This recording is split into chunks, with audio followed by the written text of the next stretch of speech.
a few weeks ago that some of our friends, you met them some time ago, Lynn and Marilyn Dowdy from down in Arkansas and Mount Ida. They gave us a phone call and texted us and asked us if we'd be interested in hosting Eric Drury. He had an interesting ministry, and a very, very good ministry in the Philippines, him and his wife, Vaughn. And we checked it out, and I called Eric and did a little bit of talking with him, and I ran it by Pastor Jeff, and he said, sure, invite him. So we got together, and we settled on a time, and we agreed for this tonight, and tomorrow is even a better time. You'll really be interested in what happens tomorrow. He'll be having Sabbath school at 9:40. At 11 o'clock, he'll be having the divine worship service. The title of the service is Of Such is the Kingdom. And then after potluck, we'll be having a testimony by him. And then for those interested, and I think all of us should be it, after you hear what goes on tomorrow, he's having the new documentary film that they've just filmed tomorrow evening. It's a 45-minute film, and you'll really enjoy that also. So at this time, we'll have a war. Probably about 6 o'clock, I think we'd best. Does that work out for everybody, 6 o'clock? Anybody have any objections to that? Because 6 it is. At this time, we'll have opening prayer, and we'll turn it over to Eric. Father, we thank you for this opportunity to bringing Eric down here to share with us.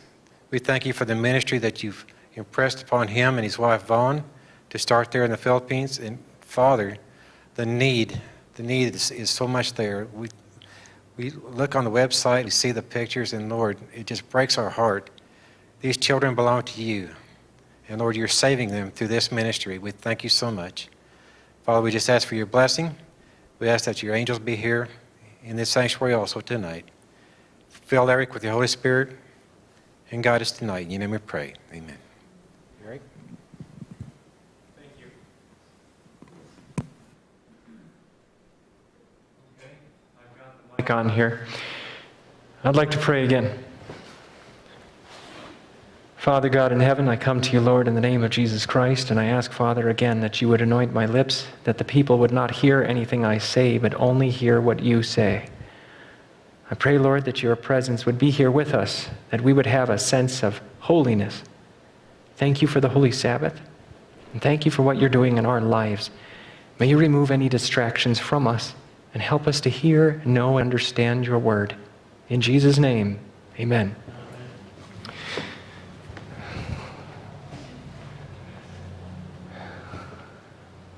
I just want to look at you for a moment. You know, I do this at every church that I speak at, wherever I am in the world. I look at you. I see your faces. Because each of you has value. You ever heard someone say they feel worthless?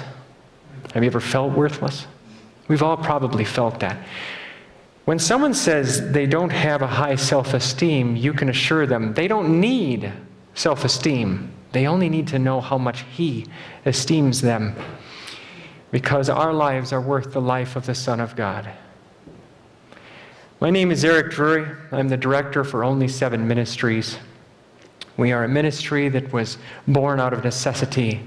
My whole life as a Christian, I've wanted to do ministry for God. I've wanted to work for Him, because I'll tell you, friends, I have spent time with millionaires. I've jumped off ships in the middle of the ocean. I've swam with turtles and jumped off waterfalls and climbed some of the tallest mountains. I've done some amazing things, and nothing compares to sharing Jesus.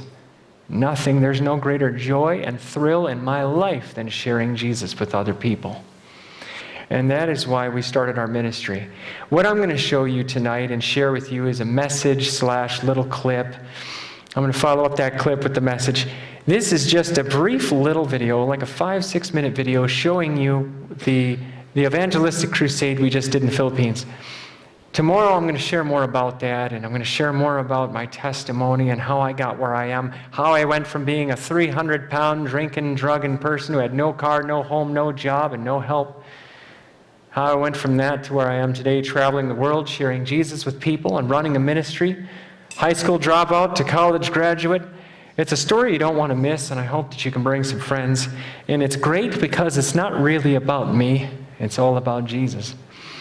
With that, I would like to just show you this video, and then afterwards, we'll carry on. In July 2018, the Central Luzon Conference of the Seventh-day Adventist Church and Only Seven Ministries teamed up to bring an evangelistic crusade to the district of Aurora. We invite you to see for yourself the great work God has done there during the Philippines for Christ outreach.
You are not saved because of your religious affiliation. You are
Oh, there we go.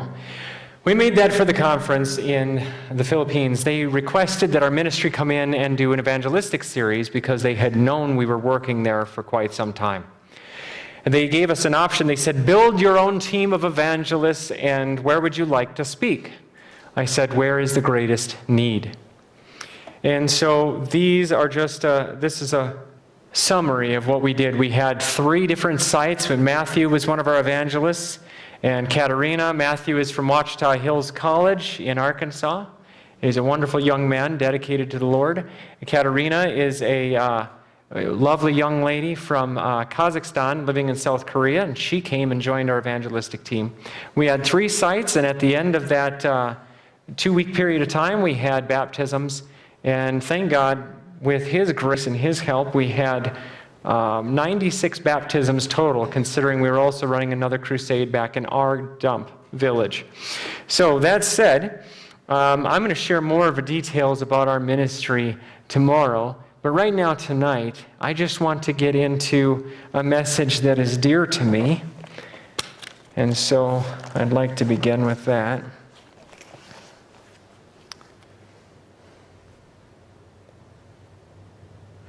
I want to tell you why we do what we do at Only Seven Ministries. We're out there sharing Jesus because, like I said, there's no greater joy in my life than to share Jesus with people. What else could there be? What else is there that's better than that? Right? And so if you have a relationship with God, you're going to want to share that relationship with other people, right? Now, you think about this. Have you ever met anybody who was married and they didn't tell you about their wife or their husband? Now, how long would that go on knowing this person and you didn't know they were married? That's very unrealistic, isn't it? If you're married, eventually you're going to talk about your spouse, right? If you have children, that's usually one of the first things you talk about. And moms are whipping out phones and showing pictures, right? Look at, here's my little pumpkin. That's normal. That's healthy. And if you love Jesus, you're going to want to share it. So that's why we do what we do. Why the Philippines? Well, that was the Lord's business. He had brought me there on a mission trip years ago, and I saw the need, and I said, Lord, I can do this with your help. And so that's what we began to do. Now, I used to work with another NGO, a non-government organization, and they were doing humanitarian work, and they were supposed to be doing spiritual work as well, but after some time, I saw that things were not adding up. And I decided that I couldn't allow that to continue. I have dear friends who support ministries around the world. And it really broke my heart when I found out that millions of dollars were being misappropriated. And I said, Lord, I can't be a part of that. And I left that organization, and 2 years later, they are now closed. And thank God that all of our donors that I used to represent were alerted, and they have since put their funds where they can trust they're going. Now, I don't want to disparage any ministries, so I'm not even going to name them. I'm just going to say that we all need to be careful to keep ourselves humble, to stay connected to the Lord, because you get too big and you get too high and mighty, those things can happen. So God answered my prayers that I would get out and do ministry on my own. After that collapse of that organization was coming, I saw it and I had to get out. Some donors came to me and said, Eric, we want to work through you. And that was an answer to prayer. So we started our ministry, and now we're there. So we do it because we're there, God put us there, and we love people. And again, I'll tell you more about that tomorrow, but tonight I want to give you a special message just for you.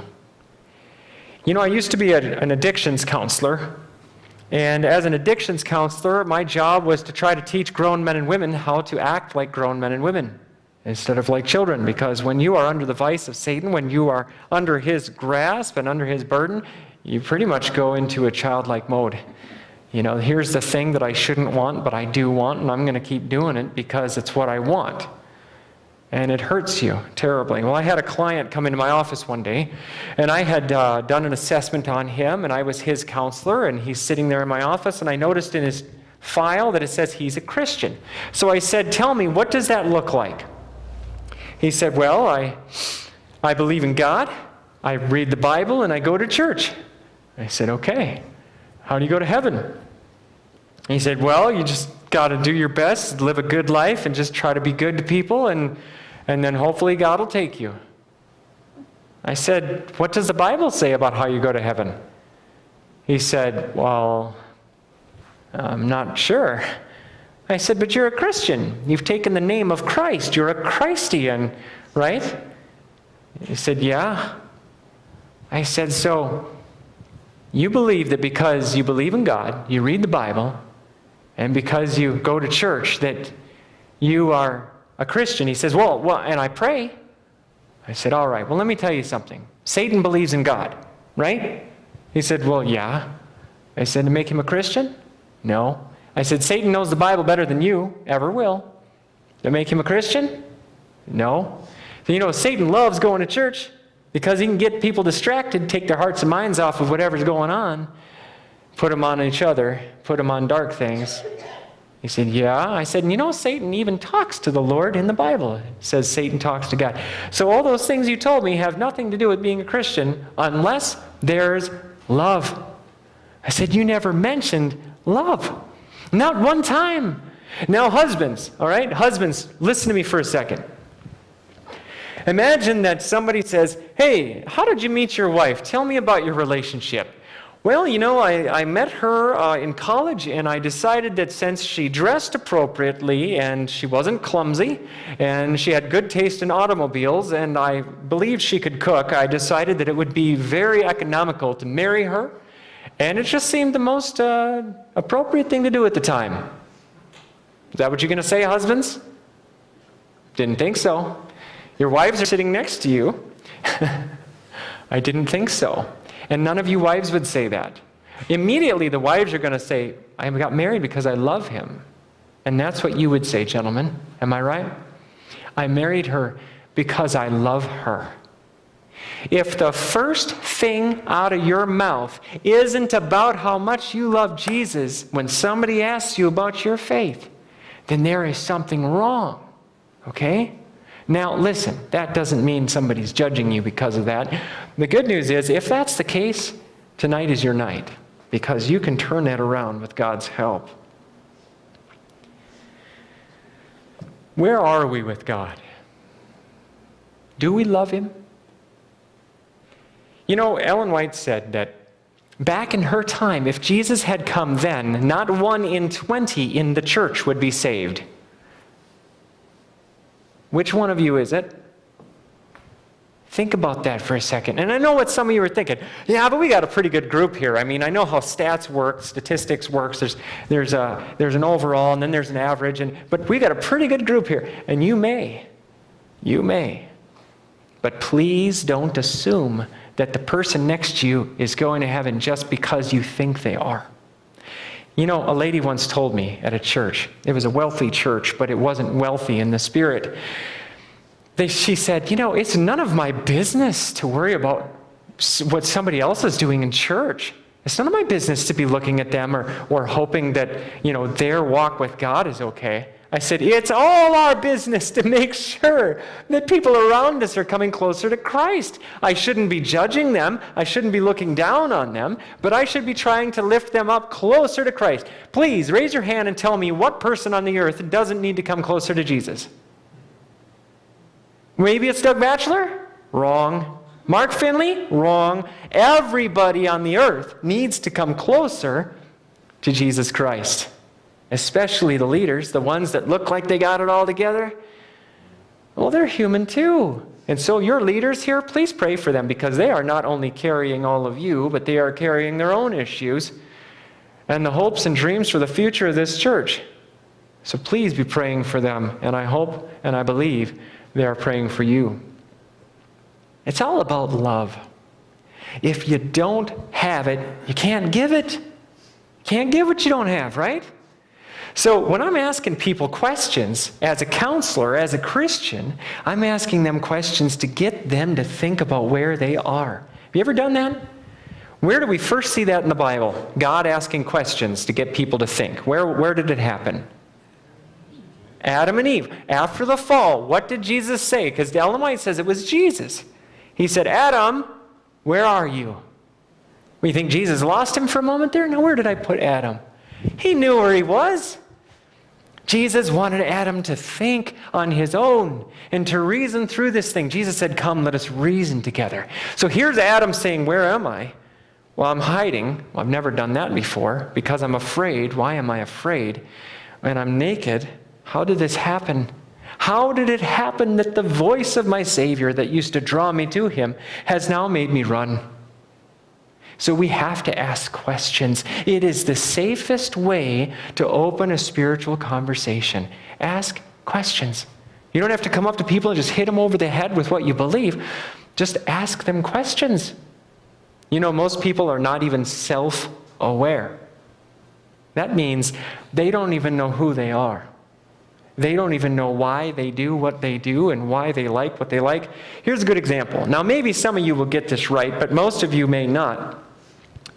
Think of back when you were in the world, if you ever were. What was your favorite worldly song? What were the words? Good luck. Because 90% of the people I say that to don't know the words unless they sing it.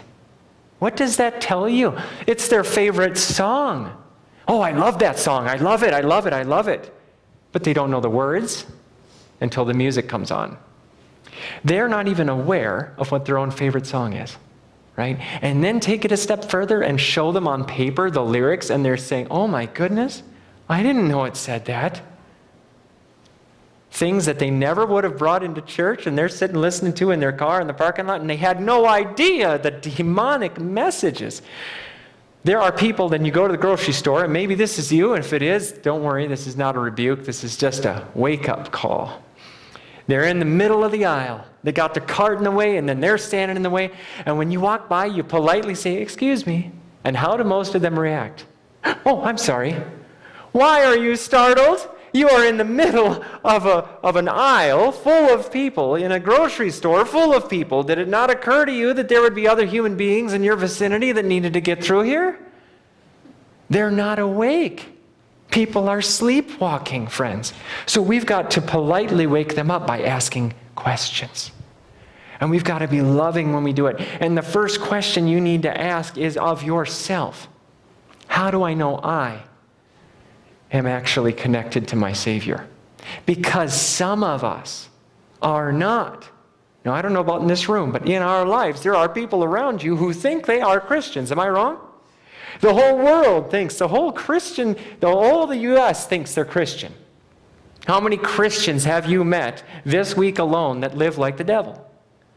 They don't have a personal relationship with Jesus at all. They think that they're Christian because they were born Christian, or because they were baptized as a baby, or because they said a prayer when they were 12 years old at summer camp. Nothing has changed in their lives. They don't have a burning desire for Jesus, but they are convinced and self-deceived that they are going to heaven. I don't want any one of you to be in that position. I don't want myself to be in that position, so I want to share with you a few things that we can do to honestly say, God, is it possible I'm really not where I think I am? Let's get to it. I want to share with you from a book that I have found very refreshing. It's called True Revival, The Church's Greatest Need. Anybody ever read it? It's by Ellen White. I'll share with you something here.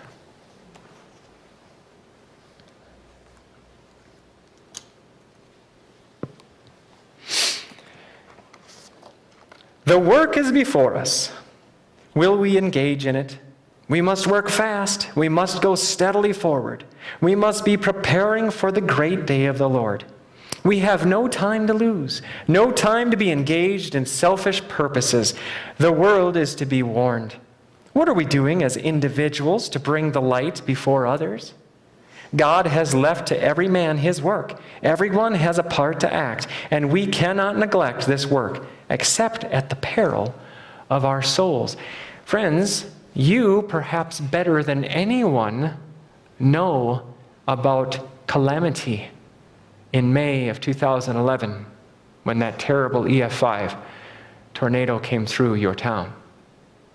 You, above many, understand how fast lives can be changed. Do we have a burning desire to save those lives before they're lost? If we do not, there is something wrong with our walk with God. That is not a condemnation from me. That is an assist. That is me telling you there is hope, because if you are being pricked in your heart, that is a good thing. She goes on to say, a revival and a reformation must take place under the ministration of the Holy Spirit. Revival and reformation are two different things. Revival signifies a renewal of spiritual life, a quickening of the powers of mind and heart, a resurrection from spiritual death. Reformation signifies a reorganization, a change in ideas and theories, habits and practices. Reformation will not bring forth the good fruit of righteousness unless it is connected with the revival of the Spirit. You see that? Faith comes first. Your love relationship with God comes first. Then the works follow, right? Revival and reformation are to do their appointed work, and in doing this work, they must blend. Wow. But let us not stop there. The book of John, chapter 17. John, chapter 17. We'll share a little more.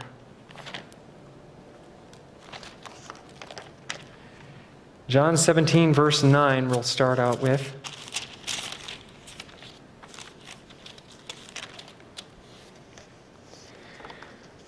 Jesus is praying, and this is what he says. I pray for them. I don't pray for the world, but for them which you have given me, for they are yours. And again in verse 12 he says, while I was with them in the world, I kept them in your name. Those that you gave me I have kept, and none of them is lost, but the son of perdition, that the scripture must be fulfilled. Verse 20, neither pray I for these alone, but for them also which shall believe on me through their word. That's us.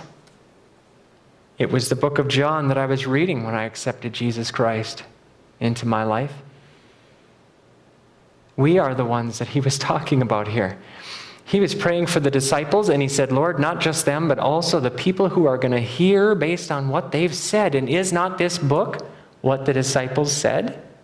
It is. It's a written account of what the disciples had to say was true. They experienced it, and they are sharing it with us through this book. So Jesus was praying for us in that moment. He says that they all may be one, as you, Father, are in me, and I in you, that they also may be one in us, that the world may believe that you have sent me.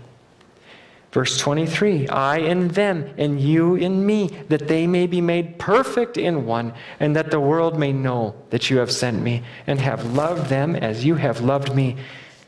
And verse 26, and I have declared to them your name, and will declare it, that the love wherewith you have loved me may be in them, and I in them. That's a lot of love, isn't it? That's a lot of love, friends. You see, you can know about God. You can know about the works of God. You can know about your own works. In the Bible, isn't it true that Jesus says in the last days, many will come to me and say, Lord, Lord, didn't we do all these amazing things in your name? And what does he say to them? Get away from me, you workers of iniquity. I never knew you. They were doing the works in the name of God, but they didn't have a personal relationship with God. I am seeing around the world a decline in church membership. Now, I hate to burst your bubble, but when you hear those really big fancy numbers coming out of the mission field around the world about we had thousands baptized, what's the retention rate? That's not realistic. I've been told we are the second fastest growing church in the world, behind the Catholic Church. You can't believe all that stuff. Once you get in the mission field and you see what really happens, there's a disparity there. It's not right. People will get baptized 3 or 4 times over by every different crusade that comes into town. I don't want you to worry about numbers. What I'm asking you to do is to look at where am I right now with the Lord and what impact can I make in the lives of others today, tomorrow, the next day, right here in my home, at my work, wherever it is. That's where I need to go. That's what I need to do. These people, many of them, are believing that they are saved. And you must ask yourself, are we too proud to ask ourselves, Lord, am I deceived in any area? Is that wrong? To ask yourself, is there anything I'm deceiving myself on? Is there anything I'm confused about? Or how about this? Lord, are there any idols I'm holding on to? For example, I'm sure you've met the person that says, I just really love Jesus. Oh, look what he did for us on Calvary. It's just touching. And then they go home and, they just eat like it's going out of fashion. And they eat and eat and eat and eat and eat and eat and eat. I used to be one of those folks. Something I'll probably struggle with for the rest of my life. And I kind of think it's a good thing. Reminds me to stay connected to God. It's my thorn in my side, if you will. I have to work at staying healthy, and the only way I can do it is through prayer. So that person that's going home and they're eating and eating and eating and eating and eating, are they giving in to the devil there? Absolutely. And now a lot of them don't want to do that. They're stuck. But are they crying out for help? See, that's the difference. If you're stuck and you're crying out for help, then no harm in that you are trying, that you are holding on to your Savior and reaching out for help. But I've got a question for you. Is God slow about helping you? Not in my experience. He's usually working on you right away. Now, some things may take a little longer, but, the question is food an idol for you? Because if it is, and you acknowledge it, and you give it to God, He will give you the victory. Philippians 4:13, friends. I used to be 300 pounds, and I'm telling you, if we are still carrying that weight, and we are still eating like that, that's just one example of an area in your life where you're really struggling. You can have the victory. You can have it. Don't give in and hold on to that idol. Don't do it. Satan's trying to convince you that there's no way out. Well, there's another thing. Suppose food isn't your issue, but you got a temper. You got a temper. And I tell you what, the way that guy treated me in traffic, he deserves to be yelled at. Lord, I've given you everything else in my life. I don't need to give you that. That guy deserves it. That's wrong. So are there idols we're holding on to? Once I went to this lady's house, she told me she had a problem with demons in her house. And I don't jump at every chance to believe in stuff, okay? I'm a logic-based person. Demons are real, sure. But not everybody who hears a door slam has something going on in their house. But this lady thought for sure she had some kind of ghosts in her house. So I went over there, talked with the church, before I went. And I went over there and just kept an eye on things. And sure enough, she was right. She did have demons in her house. It was quite apparent to me that she was dealing with demonic entities. And they were not at all the beings that she thought they were. She thought that she saw on her little hidden cameras, she thought she saw beings moving things around and doing things. And there was nothing on that video screen. No, there wasn't. As a matter of fact, what was happening is she was allowed a man to come into her home and was abusing her 2 sons that she was unaware of, that I saw and picked up on and verified later. She was an alcoholic. She was bringing strange men into the home regularly. There were demons at work there. There were demons at work. You see, she called herself a Christian, but she had all these idols. Now, obviously, I don't believe any of you are in that situation where you've got all these huge things. But do we have things in our lives? If there's anything between you and your Savior, ask Him to get rid of it. Ask Him to get it out of there. We've got to be humble enough to say, Lord, if there's anything going on in my life you don't want to happen, please help me not to just give up and say it's okay, I just can't do anymore. When I was an alcohol and drug counselor, I had colleagues that some of them would still smoke. Well, try this scenario on in your mind. Suppose you're all in my AA group or whatever kind of mental health and addictions counseling group you prefer. And here we all are, and you saw me smoking outside. And I know what you're thinking then. I'm giving you this message about how if you do these things, you can have power to stop your addiction. And here I am hooked on smoking. It's hypocrisy. And it belittles the message of power. We are Seventh-day Adventist Christians. You are not just people who came waltzing in here and sat down. You are ambassadors for the King of the universe. My first time to the Philippines, I was living in a hut, a grass shack, sleeping on the floor. And this lady gave me all her finest bedding, which consisted of a scraggly, thin blanket and cardboard to sleep on. I was amazed at this woman, 43 years old. Her husband had been killed in an accident. She had 5 children, and she was doing everything she could to take care of them on this island in the middle of the ocean. It was a powerful scene, and I was humbled, and I kept telling everyone, I'm not special. You're special. Because everybody was so enamored with my white skin. I was a celebrity. They thought I was rich and powerful, and it turns out they're right. According to the poverty standards in the world, every one of us in this room is extremely wealthy. And so I kept telling people, no, I'm not special, you're special. And you know what? The Lord rebuked me later that night. He said, don't ever say that. Don't ever say that again. You are special. You're an ambassador for my son, the King. Behave yourself that way. Don't go around groveling on your hands and knees, begging people to see how much value they have. You go around and show them what a kingly personage I have put in you so that you can lift them up to the same place. We are not to condescend into sin and show them how, oh, God loves you so much that I'm beneath you. No. Listen, come up, my friend. Join us up here where the air is clean. You are a prince or a princess in the kingdom of heaven. We are judges of angelic beings. We need to behave ourselves in a kingly manner, in a queenly manner. So please don't ever think that you're just some nobody walking around that no one wants to hear. Angels are escorting you as you are on your mission.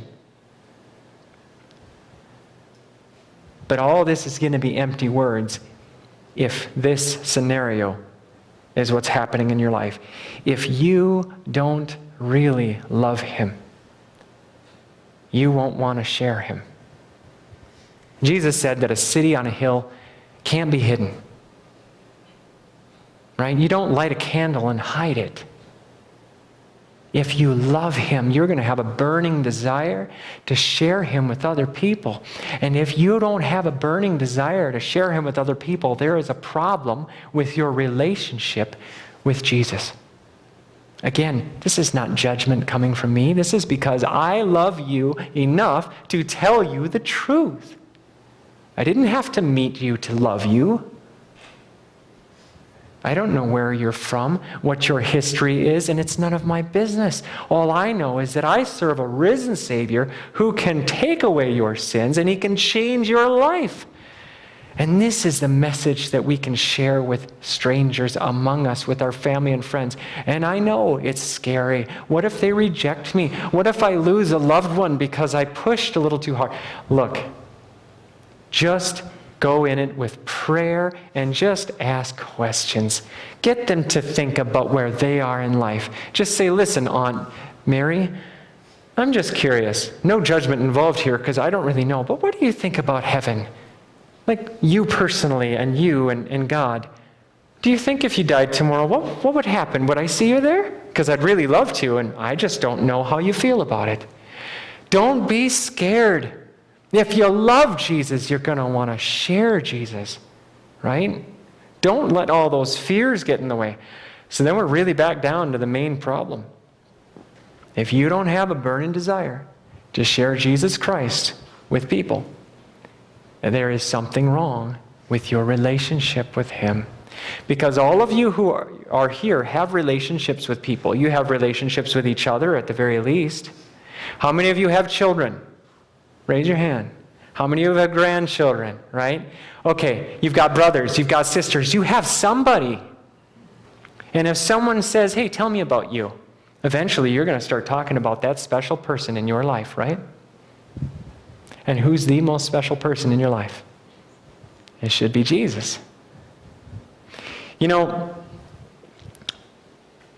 before I got married, I said, Lord, I need a woman that's going to love you more than she could ever love me.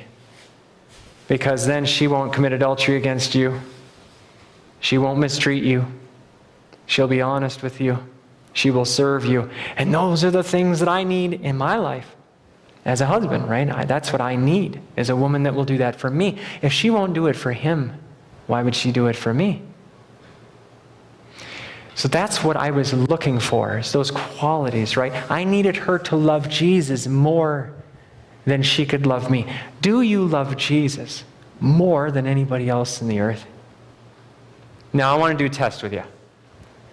Don't say this out loud. This is in your mind, okay? What are you looking forward to the most about going to heaven? Well, I've heard some interesting answers. One of them was, well, I don't have to go to work anymore. One of them was, I get to see my little girl. She passed away from a terrible disease when she was 9. I get to see her again. You hear all kinds of different answers, but it's always puzzling to me that it doesn't dawn on them that the first answer wasn't to be with Jesus. There's nothing wrong with missing your loved ones. Nothing at all. But can there be a greater love than that of Christ?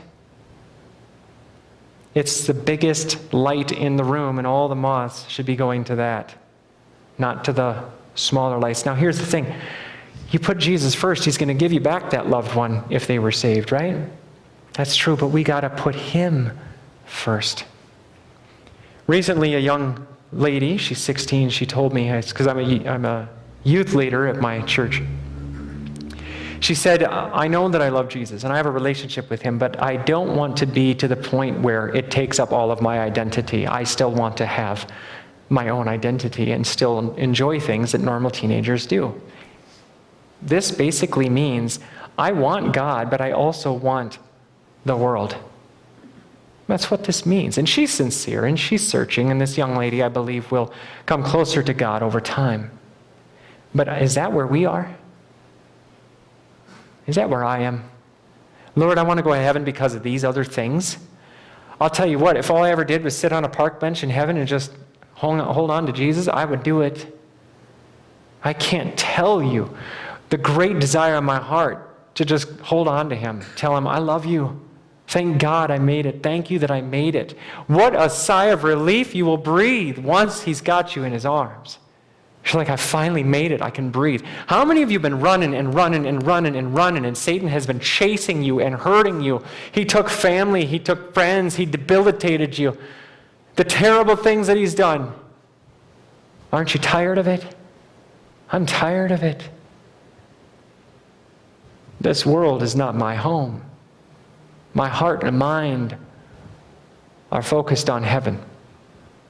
Friends, I don't know where you are, and I'm not going to assume that I do, but I certainly can't assume that everyone I talk to at every church is in a saving relationship with Jesus. So, even though some people may feel uncomfortable from time to time, I will continue to spread this message, because you know what's going to fill this church? One simple equation. If you love him, you will share him, and they will come in. It's that simple. It's not about a fancy crusade. It's not about painting the church. It's not about starting a social program. It's not about trying to give nice, beautiful, sugary sermons that people like. It's not about bringing in rock and roll. It's not about bringing in the world. It's about loving Jesus first. If you love Jesus, you will share Jesus, and people will come. That's the formula. Now, if you want to fill these chairs, then you need to recognize that there is a deficiency right here. Right here. All of us. Every one of us has that deficiency. If we loved him as much as we should, would we continue doing the things that we do? Does any of you really believe that you love God as much as you should? I know that I don't, because I'm a sinner by nature. But it does open my eyes to this one important fact. I must rely on Him 100%. There is no safety in my own devices. There is no safe path outside of the one that God has for me. You know, in the Beatitudes, in the Sermon on the Mount, Jesus starts off with, "Blessed are the poor in spirit, for they'll inherit the earth." Why does He say, "Blessed are the poor in spirit"? You ever thought about that? You ever notice that Jesus seems to be just doling out random blessings to people? He's not. Go back and reread it with this in mind. It's a progression in the life of a Christian. And understanding that you are spiritually bankrupt is the first step. That's the first step. You got to know you've got nothing to give God but yourself. How can you obey Him if you don't love Him? How many of you can make your heart beat? We have a doctor in the house. Even the doctor can't make his heart beat. Can't do it. He can make it stop, but he can't make it keep going. If we don't even have the power to make our heart beat, what makes us think we have the power to do anything else? Just because we've been successfully getting up every day and doing what we do, that is a gift from God which can be removed at a moment's notice. So we've got to say, "Lord, sometimes I don't even want to pray. I'm just going to admit it to you. Lord, sometimes I don't even want to read your word. Sometimes I want to do the bad, sinful stuff." And He says, "I know, keep telling me. Tell me more." "Well, I know I should want to do these good things, but I don't want to do them. So please change my heart so that I want to do the right thing and so that I hate doing the bad things." And that is a prayer that I promise you He will answer. Philippians 4:13, "I can do all things through Christ, which strengthens me." That's the power. That's the power you need. And He's promising to give it to you. You know, there's silly things like buying a car. "Well, Lord, should I get the Chevy or the Ford?" Well, maybe you don't really know. It's not clear. There's nothing in the Bible that says that.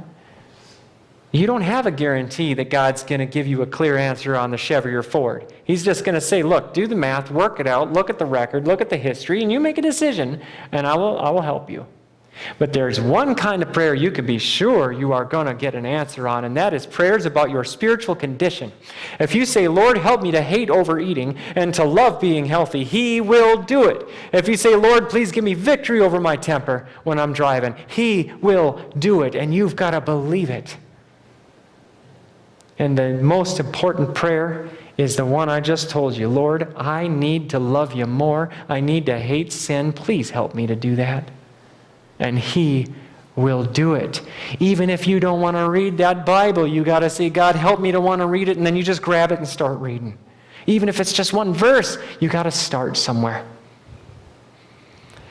I'm encouraged by seeing your faces tonight. I'm encouraged that you're here. I'm encouraged that you are listening.